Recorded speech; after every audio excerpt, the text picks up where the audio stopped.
Del Santo Evangelio, según San Marcos, capítulo 2, versículos del 18 al 22. En una ocasión, en que los discípulos de Juan el Bautista y los fariseos ayunaban, algunos de ellos se acercaron a Jesús y le preguntaron: ¿por qué los discípulos de Juan y los discípulos de los fariseos ayunan, y los tuyos no? Jesús les contestó: ¿cómo van a ayunar los invitados a una boda mientras el esposo está con ellos? Mientras está con ellos el esposo, no pueden ayunar. Pero llegará el día en que el esposo les será quitado, y entonces sí ayunarán. Nadie le pone un parche de tela nuevo a un vestido viejo, porque el remiendo encoge y rompe la tela vieja, y se hace peor la rotura. Nadie echa vino nuevo en odres viejos, porque el vino rompe los odres. Se perdería el vino y se echarían a perder los odres.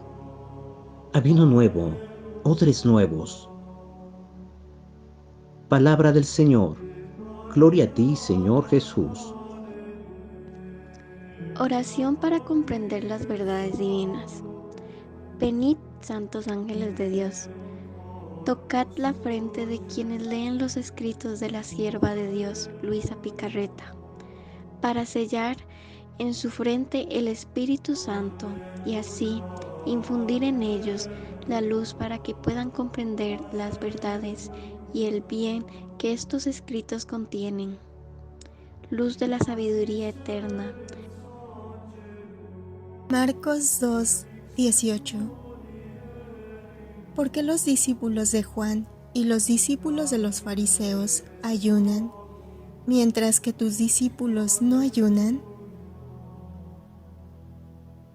De los escritos de la sierva de Dios Luisa Picarreta, volumen 32, capítulo 20, agosto 13, 1933.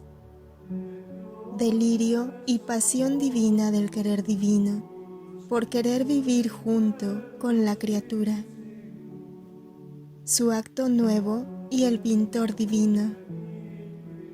¿Qué significa vivir en el querer supremo? Después de esto, oía en mí y fuera de mí el mar murmurante del fiat divino. Oh, cómo es dulce, suave su murmullo. Murmura y habla, murmura y acaricia a su amada criatura, murmura y la besa, y estrechándola entre sus brazos le dice: te amo, y pide amor. No hay cosa más bella, más agradable, que el que un querer tan santo le diga te amo, y pide por correspondencia el pequeño amor de la criatura. Yo me sentía correr este murmullo divino como vida en todo mi ser, y mi dulce Jesús ha agregado: hija mía, ¿quieres saber qué significa hacer y vivir en mi voluntad divina? Conocer dónde se encuentra, con quién tiene que hacer, qué puede recibir. No olvidar el bien que ha recibido. Todo esto es señal de que el alma vive en mi divina voluntad. Porque decir que vive en ella y no conocer dónde se encuentra la morada divina que se presta a hacerle de habitación sería no apreciar, porque las cosas, las personas, los lugares cuando no se conocen, no se aprecian. Decir vivo en el querer divino y no saberlo es absurdo. Y si no lo conoce, no es una realidad, sino un modo de decir. Mientras que la primera cosa que hace mi voluntad es develarse, hacerse conocer a quien quiere vivir junto con ella. Por lo tanto, conociendo dónde se encuentra, conoce qué tiene que hacer con un querer tan santo que quiere todo para darle todo. Por eso se pone en acto de recibir su santidad, su luz, y se pone en acto de vivir de los bienes de aquel que convive junto, porque conociéndolo no siente más el deseo de abajarse en su voluntad humana, y mucho más que ya no es suya. Con este conocimiento, la criatura adquiere el oído para escucharlo, la voz para hablar de él, la mente para comprenderlo, la confianza en modo divino para pedir todo y recibir todo.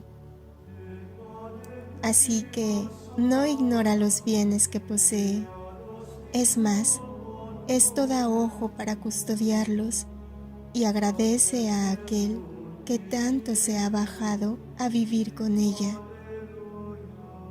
Ahora, si alguno lee estas líneas que te he hecho escribir y no comprende lo que está escrito, y quedando maravillado, pondrá en duda verdades tan sacrosantas, y hasta dónde puede llegar la criatura con vivir junto con mi querer, es señal de que no vive con él.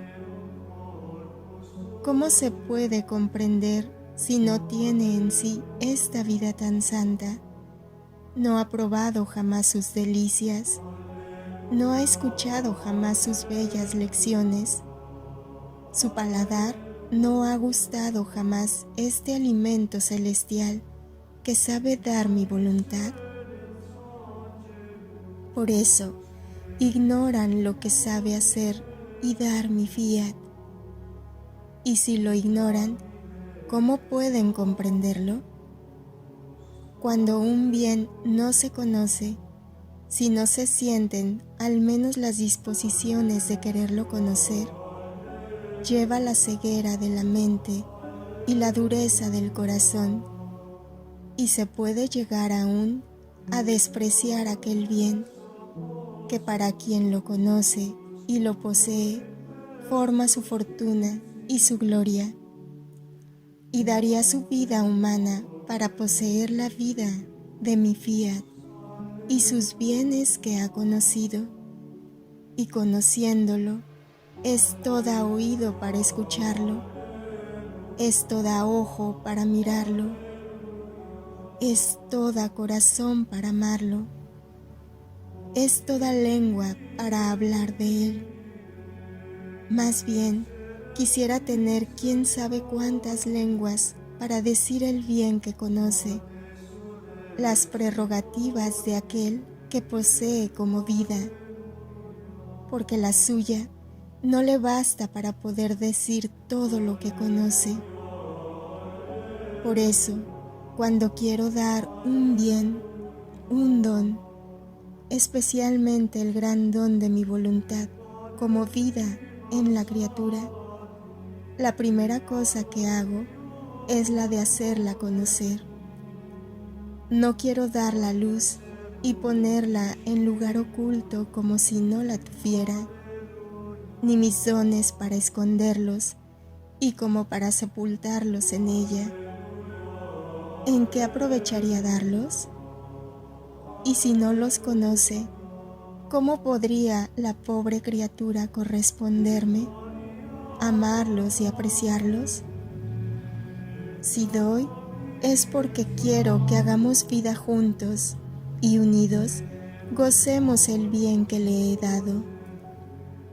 Es más, tu Jesús se hace vigilante centinela para custodiar lo que he dado a mi amada criatura. Así que conocer significa poseer. Poseer significa conocer. Para quien no conoce, las verdades se vuelven difíciles y sin vida. Por lo tanto, sé atenta y goza lo que tu Jesús te ha dado y hecho conocer. Marcos 2, 19-20. ¿Pueden los invitados a la boda ayunar cuando el novio está con ellos? Mientras tengan al novio con ellas, no pueden ayunar. Pero vendrán días en que el esposo les será quitado, y entonces ayunarán en ese día. Volumen 16, capítulo 58, mayo 29, 1924. Dolor de los apóstoles al ver subir a Jesús al cielo. Bien que produjo este dolor. Lecciones de Luisa sobre el dolor de la privación de Jesús.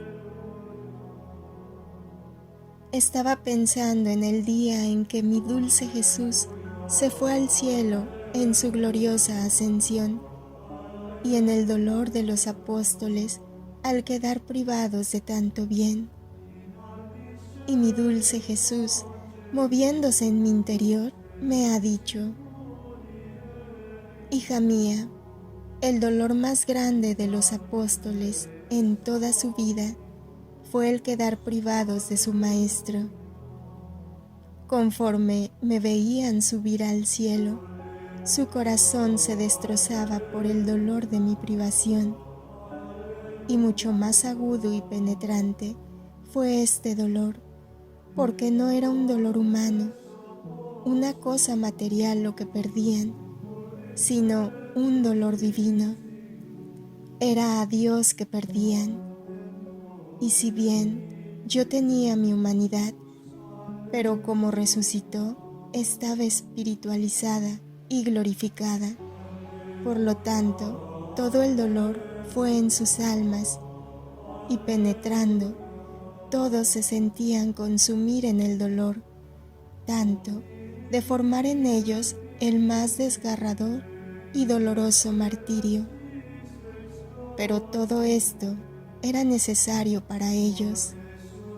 Se puede decir que hasta entonces no eran otra cosa que tiernos niños en las virtudes y en el conocimiento de las cosas divinas y de mi misma persona. Podría decir que estaba en medio de ellos y no me conocían ni me amaban de verdad. Pero cuando me vieron subir al cielo, el dolor de perderme rompió el velo y conocieron con certeza que yo era el verdadero Hijo de Dios. El dolor intenso de no verme más en medio de ellos les hizo nacer la firmeza en el bien, la fuerza para sufrir todo por amor de aquel que habían perdido. Les parió la luz de la ciencia divina, les quitó los pañales de la infancia y los formó hombres intrépidos, no más miedosos, sino valerosos. El dolor los transformó y formó en ellos el verdadero carácter de apóstoles. Lo que no pudieron obtener con mi presencia, lo obtuvieron con el dolor de mi privación. Ahora, hija mía, una pequeña lección para ti. Tu vida se puede decir un continuo dolor de perderme y un continuo gozo de adquirirme. Pero entre el dolor de la pérdida y el gozo de adquirirme, ¿cuántas sorpresas no te he hecho? ¿Cuántas cosas no te he dicho? Ha sido el dolor y el doloroso martirio de mi pérdida lo que te preparaba y te disponía a escuchar las sublimes lecciones sobre mi voluntad. En efecto, ¿cuántas veces te parecía haberme perdido? Y mientras tú estabas inmersa en tu desgarrador dolor, yo volvía a ti con una de las más bellas lecciones sobre mi voluntad y hacía regresar el nuevo gozo de mi adquisición para disponerte de nuevo al traspasarte dolor de mi ausencia. Puedo decir que el dolor de quedar privada de mí ha parido en ti los efectos, el valor, los conocimientos, el fundamento de mi voluntad. Era necesario comportarme contigo de este modo, esto es, venir frecuentemente a ti y dejarte a merced del dolor de quedar privada de mí. Habiendo yo establecido el manifestarte en modo especial tantas cosas sobre mi voluntad, debía dejarte en poder de un continuo dolor divino, porque mi voluntad es divina, y solo sobre un dolor divino podía fundar su trono y extender su dominio, y poniéndose en actitud de maestro, comunicaba el conocimiento de mi voluntad, por cuanto a criatura es posible. Muchos se maravillan al oír mis continuas visitas que te he hecho, lo que no he hecho con los demás, y tu continuo dolor de privación. Si tú no me hubieras visto tantas veces, no me habrías conocido ni amado tanto, porque cada visita mía lleva un conocimiento de más de mí y un nuevo amor. Y por cuanto más el alma me conoce y me ama, tanto más el dolor se duplica. Y yo, al venir, iba haciendo más fuerte tu dolor, porque quiero que a mi voluntad no le falte el noble cortejo del dolor, que constituye al alma firme y fuerte, tanto de poder mi voluntad formar en ella mi estable morada y darle lecciones nuevas y continuas sobre mi voluntad. Por eso, te lo repito, déjame hacer y confía en mí. Marcos 2:20. Pero vendrán días en que el esposo le será quitado. Entonces, en ese día, ayunarán. Volumen 6, capítulo 142, noviembre 8, 1905. El alma que se resigna a la divina voluntad llega a ser de Dios su alimento cotidiano. Habiendo esperado mucho, en cuanto Jesús ha venido, me ha dicho: Hija mía, al alma que se resigna a mi voluntad, le sucede como a aquel que acercándose a un bello alimento, siente el deseo de comerlo, y excitándose el deseo, pasa a disfrutar aquel alimento y convertirlo en su carne y en su sangre. Si no hubiera visto el bello alimento, no podía venir el deseo, ni podía sentir el gusto, y continuaría permaneciendo en ayunas. Así es la resignación al alma. Mientras se resigna, en la misma resignación, descubre una luz divina, y esta luz despeja la niebla que impide ver a Dios, y viéndolo, desea gustar de Dios, y mientras lo gusta, siente como si lo comiera, de modo que lo siente todo transmutado en sí al mismo Dios. Así que de esto se entiende que el primer paso es el resignarse, el segundo es el deseo de hacer en todo la voluntad de Dios, el tercero, hacer de Él su alimento exquisito cotidianamente. El cuarto es consumar la voluntad de Dios en la suya. pero si no se hace el primer paso, quedará en ayunas de Dios. Volumen 16, capítulo 22, noviembre 8, 1923. Así como Jesús al venir a la tierra abolió y perfeccionó las leyes antiguas para establecer las nuevas, así ahora con la santidad del Fiat Voluntas Tua. Las privaciones de Jesús continúan. A lo más viene como relámpago fugitivo, que mientras parece que quiere hacer luz, se queda uno más a oscuras que antes. Ahora, mientras nadaba en la amargura de su privación, mi dulce Jesús se hacía ver en mi interior, todo ocupado en escribir, no con pluma, sino con su dedo, que enviando rayos de luz, le servía esa luz como pluma para escribir en el fondo de mi alma. Yo le quería decir quién sabe cuántas cosas de mi pobre alma, pero él, llevándose el dedo a la boca, me hacía comprender que me callara, que no quería ser distraído. Entonces, después de que ha terminado, me ha dicho: hija de mi supremo querer, estoy escribiendo en tu alma la ley de mi voluntad y el bien que ella lleva. Primero quiero escribirla en tu alma y luego, poco a poco, te la explicaré. Y yo, mi Jesús, quiero decirte el estado de mi alma. Oh, cómo me siento mal. Dime, ¿por qué me dejas? ¿Qué debería hacer para no perderte? Y Jesús, no te aflijas, hija mía.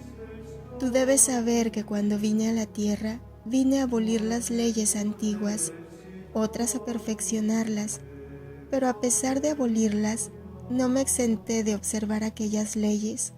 Es más, las observé en el modo más perfecto, como no lo hacían los demás, pero debiendo unir en mí lo antiguo y lo nuevo, quise observarlas para dar cumplimiento a las leyes antiguas, poniéndoles el sello de la abolición, y dar principio a la ley nueva, que viene a establecer sobre la tierra, ley de gracia y de amor, en la cual encerraba todos los sacrificios en mí, debiendo ser yo el verdadero y el único sacrificado. Por eso, todos los demás sacrificios no eran más necesarios, porque siendo yo hombre y Dios, era más que suficiente para satisfacer por todos. Ahora, querida hija mía, queriendo hacer de ti una imagen más perfecta de mí y dar principio a una santidad tan noble y divina, cual es el Fiat Voluntas Tua, como en el cielo así en la tierra, quiero concentrar en ti todos los estados de ánimo que han habido hasta ahora en el camino de la santidad, y a medida que los pasas y los sufres, haciéndolo en mi querer, yo les doy el cumplimiento, los corono y embelleciéndolos, les pongo el sello. Todo debe terminar en mi voluntad, y donde las otras santidades terminan, la santidad de mi querer, siendo noble y divina, las tiene por escabel todas y da a ella su principio. Por eso déjame hacer, hazme repetir mi vida, y lo que hice en la redención con mucho amor, ahora con más amor quiero repetirlo en ti, para dar principio a que mi voluntad, sus leyes, sean conocidas, pero quiero tu querer unido y perdido en el mío.